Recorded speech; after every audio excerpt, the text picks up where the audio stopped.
Welcome to Upticks with Jake Falcon, founder and CEO of Falcon Wealth Advisors. In this podcast, we help high net worth individuals overcome financial complexities. We do this by enhancing financial literacy and discussing topics in a language free from industry jargon. Join us as we help explain exactly what having a solid financial plan means, as Jake draws from years of experience in helping hundreds of individuals get financially organized and focused on their goals. We hope you find Upticks educational, entertaining, and shareable. Now, on to the show. Welcome back to the show. This is episode 238, March Market Update. Cory and Connor, thank you both for joining me on Upticks today. Thanks for having us. Thank you. And there's been a lot of wacky stuff going on in the market, Connor, so this is going to be a fun-filled, action-packed episode. Before we dive in, though, again, I want to thank all of the listeners and viewers out there. Our subscriber count continues to grow, so if you're not already subscribed, we ask that you please hit that subscribe button. It doesn't cost anything to subscribe to Upticks. And Cory and I were joking last episode, one day we might charge. So if you're not subscribed, we highly encourage you to subscribe so you're grandfathered in.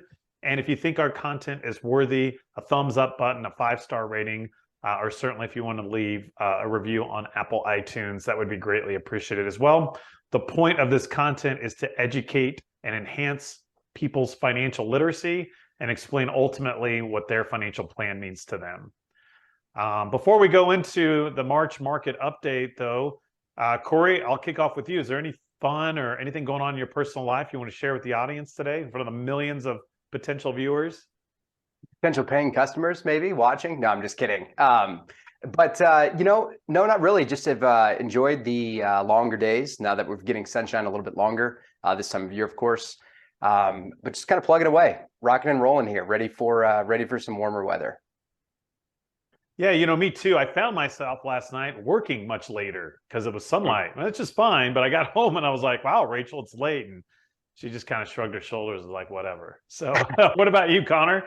You got anything fun or anything going on in your life? I have to agree. It's the staying light later has been giving me a little bit more energy in the evenings, which has been nice for exercising and doing a little bit of work, all the above.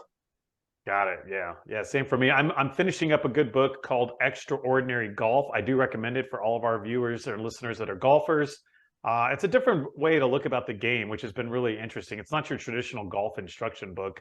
It talks a lot about the way you approach it and looking at the possibilities of golf instead of like most golfers getting down on themselves. So I've really enjoyed it. I'm almost done with it. So that's a quick read recommendation. And for those of you that have not met or spoken with Connor yet, Connor is our portfolio manager at Falcon Wealth Advisors. He's a chartered financial analyst. And so that's why he's on today's show. It's very topical because this is what he does every day for us. So diving right into today's topic, the hottest news for the month of March has certainly been the collapse of Silicon Valley Bank. Many of our clients have started asking questions, and so we certainly wanted to address it in today's episode. So Cory or Connor, it doesn't matter who, I guess it would be Connor, if you want to jump in to kind of, in layman's terms or in English, can you explain exactly what happened to Silicon Valley Bank? And then we can talk about how it could potentially impact our clients or things that they should look for. Yes, so it started off just to kind of give a little bit of a timeline, and then I'll kind of explain why those things maybe happened. Started off last week. They announced that they were going to be selling a large amount of bond investments in their portfolio to create liquidity. They also announced that they were going to do a new stock offering, so diluting their current stock to, again, raise some liquidity there. Now, investors did not like that. They started digging into some of the finances. Ultimately, that caused a classic bank run where depositors were racing to get their money out of the bank, fearing that the bank would be insolvent. And so that did end up happening, as I'm sure everyone watching has probably heard. Some of the reasons why they got themselves in that situation, number one, their average account size at the bank was about 1.1 million, Wow. which is very large in the industry. And part of that has to do with their customer base, which was primarily venture capital funds in Silicon Valley. So that's a little bit of a unique thing to that bank. Another thing that they did wrong was when we were in that super low interest rate environment, which we've been in for the last several years until 2022, they extended duration in their portfolio, reaching for yield, locking in some of these investments for 10, 15, 20 years. And when interest rates rose last year, the value of those investments dropped significantly. Yeah. So real quick. So the bank, they took depositor money and they invested and they try to make money on it. And what you're saying is they bought bonds that were long on the maturity scale. And then when rates started going up, the bonds obviously went down in value. So are you suggesting then the bank mismanaged the funds, the opportunity of the funds they had to invest? They did, yes. They should have spread that out with some short term that were, yes, paying less at the time, but what they should have done is taken their medicine there to not put themselves in this dangerous position that they found themselves in once interest rates went to the levels that they did. And I think a lot of people don't know that, right? A lot of people don't understand that the bank takes your deposits. And I'm sure there's regulations and rules on how much they can invest and what they can invest in, but it's another point to make. Like if you're depositing a lot of cash at a bank and you're not earning much interest, just realize the bank is earning interest more than likely on your money. So that's how they make money. Right. So our argument is why don't you make your own interest and make your own money instead of leaving so much money in the bank? Certainly now with the risk that these banks are going to mismanagement and then potentially become insolvent. Okay, so they started issuing bonds, they started issuing stock. Investors took a look under the hood, and depositors started taking a look under the hood and said, oh my gosh, my bank doesn't look that solid. I'm going to start withdrawing my money. And now this bank had all this money invested in low interest bonds that were down in value. And so is that what caused the ultimate collapse? Yes. So another thing that I wanted to touch on too with their specific situation was that their lending portfolio had not been doing well. And so a large portion of their interest that they were making compared to industry peers, it was large for them. A large portion of it was coming from their investments. And so they've got all these low yields that they locked in forever. So their interest they were earning on these investments was lower than the cost of their deposit liabilities. So just a real recipe for disaster there. So Connor, go ahead, Cory. But one point. So it just sounds like it was just basically a mismanaged company. Like, frankly, there's thousands of companies and hundreds of them probably, or dozens, tons of them that go out of business every year because of mismanagement. So this bank was mismanaged. Go ahead, Cory. No, I was just going to point out, Jake, it was a few weeks ago. Well, maybe it was a few months ago now, actually, on an episode of the show that you and I recorded where we talked about understanding bonds and the risks associated with them. We talked about interest rate risk being one of them. And it sounds to me, Connor, like Silicon Valley Bank ended up with interest rate risk on both the asset and the liability side of their balance sheet. Yes, they did. Yeah.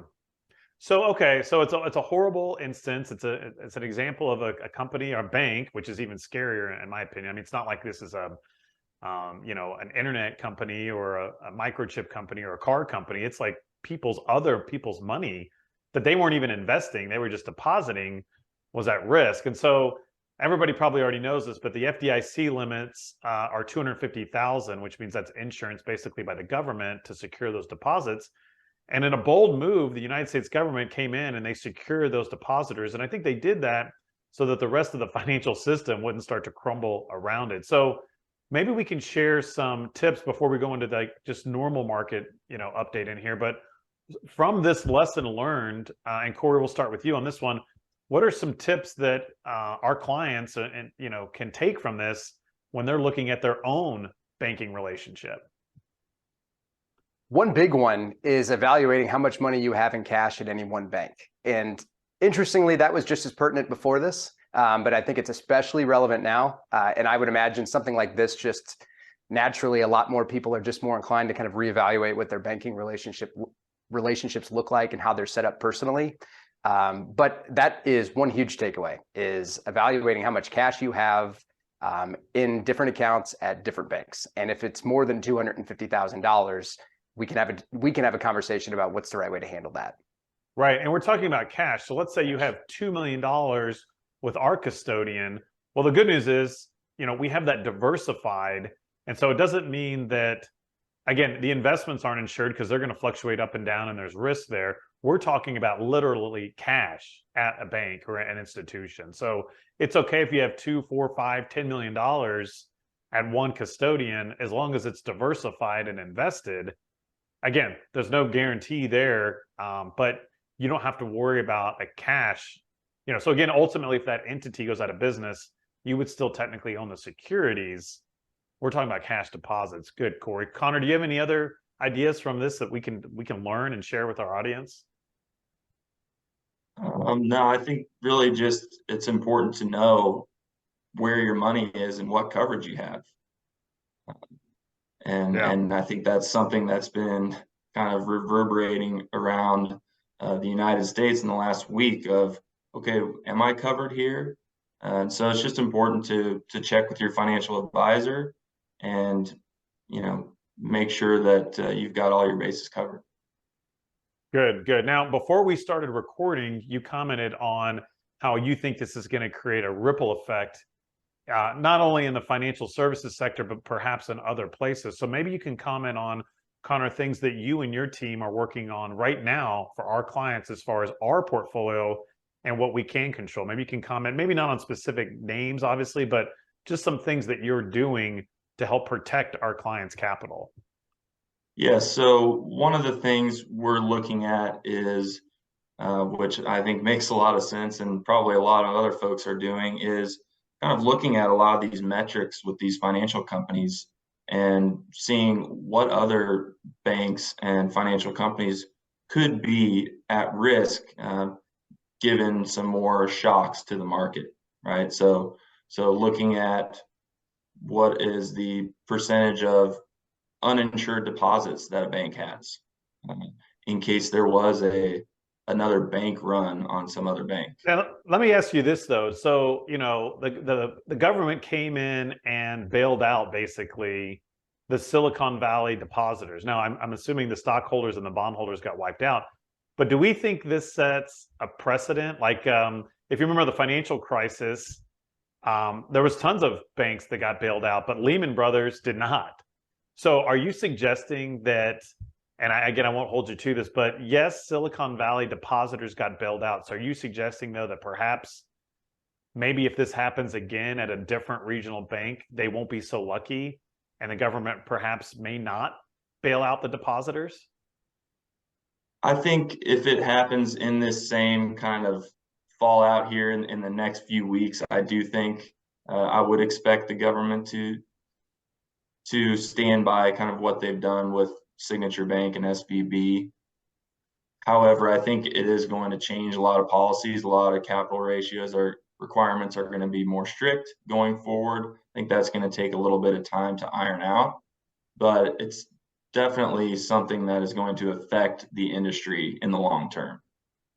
Right. And to your point here is that perhaps it may help the depositors, but that doesn't necessarily mean that the stock, and that's why you're analyzing the individual banks, because, we do own financials in our portfolio. I mean, that's part of a well-diversified portfolio, in our opinion. So that's what you and your team are doing now, are reviewing our financials and our bonds and stocks and making sure we still feel comfortable with our holdings. And if not, we won't hesitate to make an adjustment. Is that where you were going with that before? Exactly. Yeah, it's good. Good. Cory, do you have any thoughts on this before we kind of just switch gears and go into the market in general? I think it's really interesting how there's been a debate about whether or not what the government did is defined as a bailout. I find that fascinating. I've seen that people have just been debating that, but I think at the end of the day, that's exactly what it materialized. And I think it's a very interesting question that you posed, Jake, as far as what's the precedent being set and, what happens next time. But I think the fact of the matter is, do you think the depositors should have been bailed out?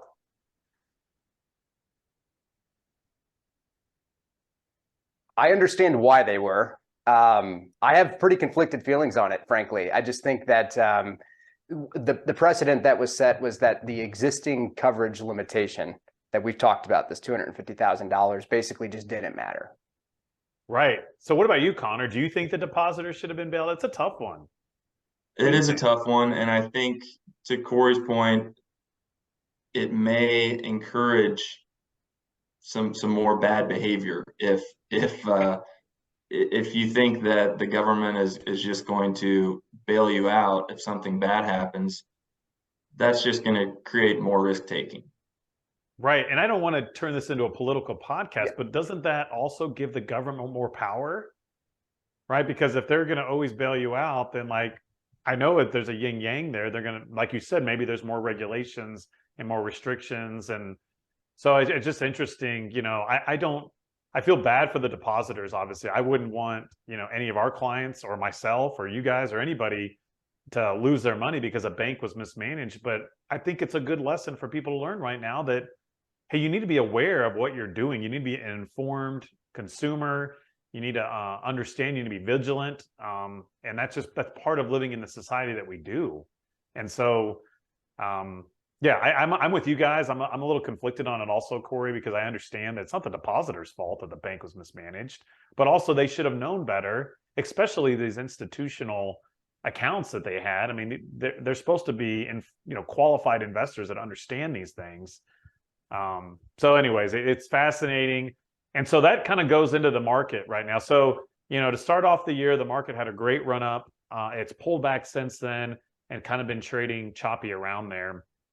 As of the airing of this show, we'll already be past the next Fed announcement.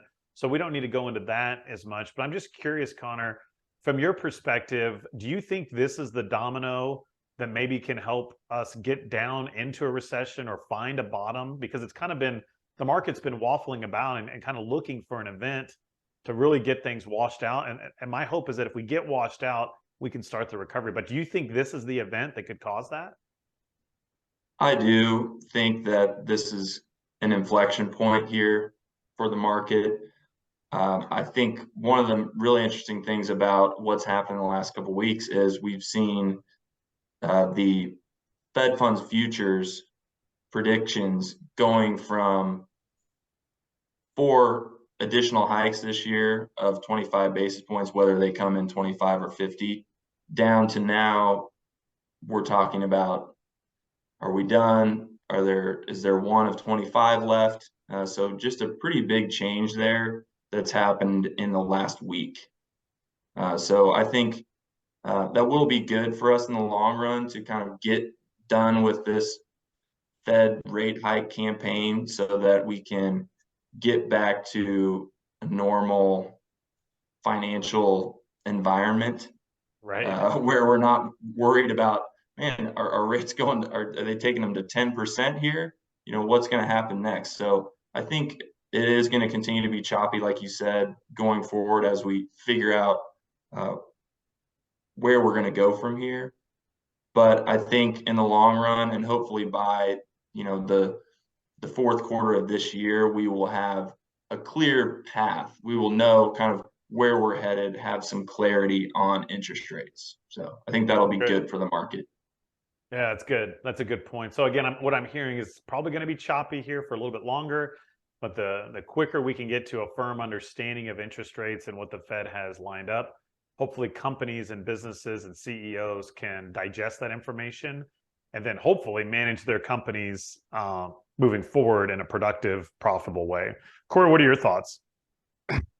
One of the something that's really caught my eye the most over the last few weeks, really just over the last week or so, has been the way that bonds have behaved and the way that we have seen bond yields come down meaningfully because bond prices have gone up, which again is More of a conventional reason that people have bonds in their portfolio in the first place is for those to be more of a safe haven asset, for them to generate predictable income streams. We've talked a lot on this show about in 2022, what was unusual is that the stock market and the bond market both got beat up, frankly, given what happened with rising interest rates. But the way that we've seen the bond market specifically behave over the last week or so has indicated that that tide has turned some, and people are still seeking bonds as a safe haven investment. We've seen those yields come down meaningfully, and through all of this, there of course was a jobs number and inflation data release, right? There's a lot that's happened really just in the last week or so. But it seems to me, at least in evaluating the way that the bond market has behaved, that the concerns, at least in the market, have shifted from inflationary pressures to, what's the economic outlook? When is there going to be a recession, et cetera?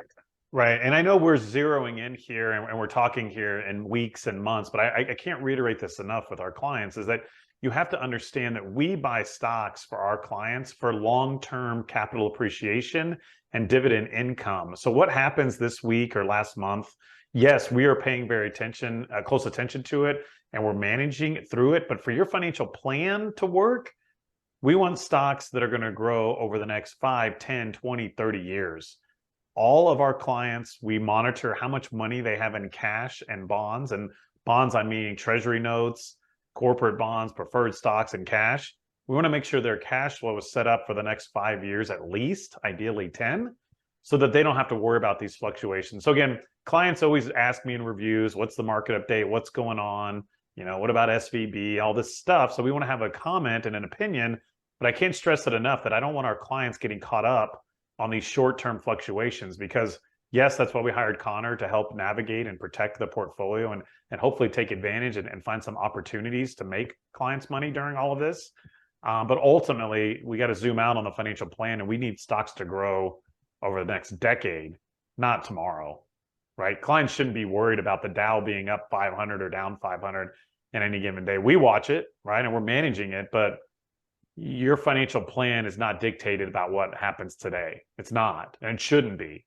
And any advisor that's telling you that, shame on them, because that's not a good way to manage something that is designed to be a long-term grower in your portfolio. All right, good. So with that, you guys have any, I know we're wrapping up on time. Is there any other parting takes? Connor, do you have any inspiration for our clients as we go into, lead into the second quarter here of 2023? I think it will be very good for some of these companies to just get, like I said earlier, get that clear picture of what our interest rate liability is going to look like going forward, and how can we plan for that.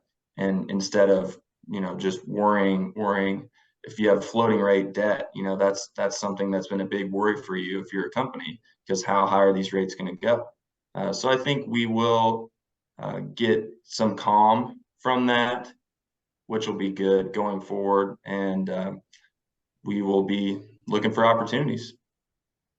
Great. And protection, obviously. So that's good. And protection. I'm here choppy, but you're looking and hopeful for some clarity from the Fed and what interest rates are going to do. That's kind of the theme that's been the theme for months. But it sounds like we're getting closer to having some sort of definitive direction with that and a clearer picture. So that's good. Cory, what do you think? Yeah, I think that something that always resonates with me is something that somebody told me a long time ago, Jake, when we started working together at our prior firm. And I remember somebody made the comment to me that when it comes to investing, and especially being opportunistic, that the best opportunities to buy are when people is when you just won't want to, right? It doesn't feel good. It doesn't feel right.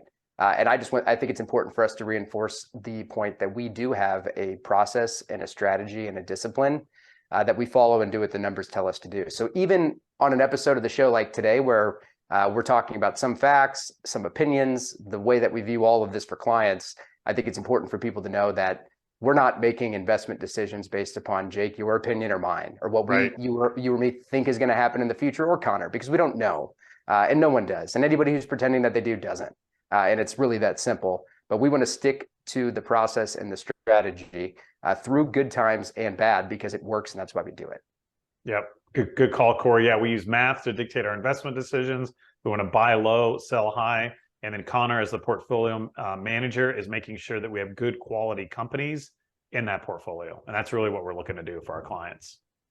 Perfect. So as we wrap up, guys, I want to hear, we're in the heat of March Madness now. Who do you have winning it all? Connor, I know you're a little biased, but let's hear it. I am a little biased, so I'm going to go ahead and say KU for the repeat. Nice. Wouldn't that be lovely? That'd be It really would. cool. I feel like they're like the market, though, Connor. They're either really good or really bad. So They are. They have been volatile. so good. And Cory, what about you? I'm undecided. Funny enough, Jake, I filled out a bracket and I went to submit it and I had some sort of computer error and it didn't get submitted. So I'm wondering if that was just something telling me maybe I should pick a different winner. Maybe I should fill out my bracket a little bit differently. But if in the event I end up picking the team that wins, it will be because of luck and nothing more. So you don't, I mean, this is going to be out and the tournament will already be going. So we got to hear somebody, Cory. Marquette. Who do you have? Who are you going to put as a winning? Marquette. Marquette? All right. Yep. Sounds good. 2 seed. All right. Very cool. And then what are the other 1 seeds? Has he got Alabama, KU? Who's the other ones? You guys know? Houston. Ooh. And the other one? Purdue? Indiana? I forget. I'm not sure. Purdue sounds right. Might be Purdue sounds right. I'll go with, and I think Houston and KU are on the same side, aren't they, of the bracket? Or maybe not. I'll go with KU Houston in the final, and I'm gonna go with Rock Chalk because my wife went there. Make her happy. Happy wife, happy life. But hopefully, it's been such up in the year in college basketball. Hopefully, it's a good tournament. I bet we see more upsets than normal because I feel like it's been all over the place. So. All right, good. Well, thank you both. Connor, I know you got to get back to it. Hopefully you can go make the market go up. Cory, I know you and I are recording this from our home offices. Thank you all for tuning in. As always, if you have any questions for any of us, you can email Connor directly at connor@falconwealthadvisors.com. I'm Jake at falconwealthadvisors.com, and Cory is CORY at falconwealthadvisors.com. Thank you again for tuning in, and we hope you have a great week. Thank you for listening to Upticks. Click the subscribe button to be notified when new episodes become available. Also, be sure to visit our website, falconwealthadvisors.com, and click the Contact Us button if you'd like to meet with Jake and his team.